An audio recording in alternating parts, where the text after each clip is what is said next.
Good morning and happy Saturday. I am going to be presenting today on policy implications for the Americans with Disabilities Act, talking about just some ways that the policy implications can affect your school and in particular the treatment of the student body. So number one, we want to talk about the case study of Tennessee versus Lane.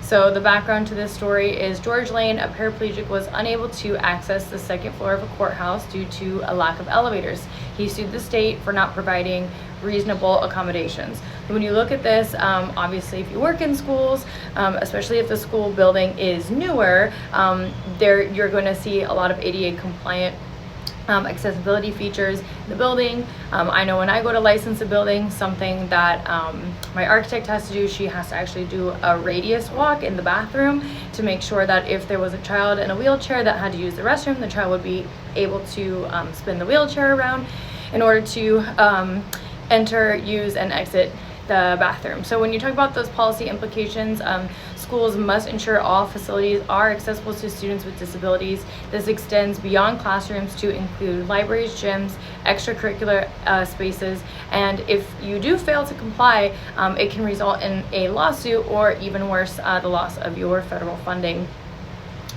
So moving on to the next case study, Board of Education versus Raleigh. Amy Raleigh, a deaf woman, was not provided with a sign language interpreter by her school, which her parents argued was necessary for her education.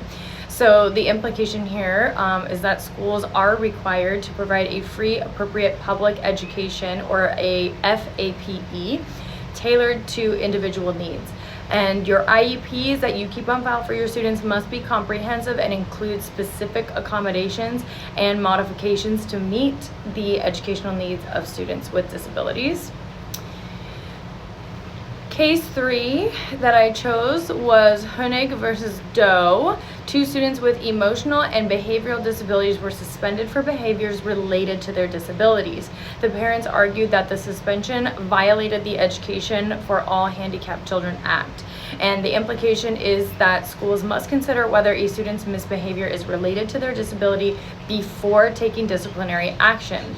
Manifestation determination reviews are necessary to ensure that students with disabilities are not unfairly punished. Again, a little bit of background about me, if you don't already know, is I work in pre-K. I don't work in K through 8.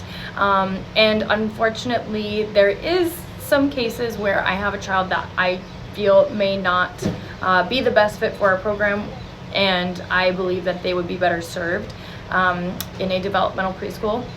However, because we are a DES contracted facility, I cannot simply expel this student. Not that I would want to do that, but I legally cannot. And I have to go through a checklist, and part of that checklist is having a professional evaluation done on that student. And then that evaluator will provide that student's families with resources, and those resources do include developmental preschools in the area to help better serve their child. So again, we have to do what is best for the student at all times, even if that means that we personally are not the educational center that serves them. And then lastly, teacher training and professional development. The case study that I chose is Goss versus Lopez. So 9 students were suspended from an Ohio high school without a hearing. The Supreme Court ruled that students have a right to due process. So the implication here is that teachers and school staff must be trained to understand and implement ADA requirements. This includes recognizing disabilities, providing appropriate accommodations, and ensuring that disciplinary actions comply with your federal laws. So in conclusion, the ADOA's impact on public schools requires an ongoing attention to ensure compliance and promote education for all students. So thank you so much for watching again, and have a wonderful Saturday.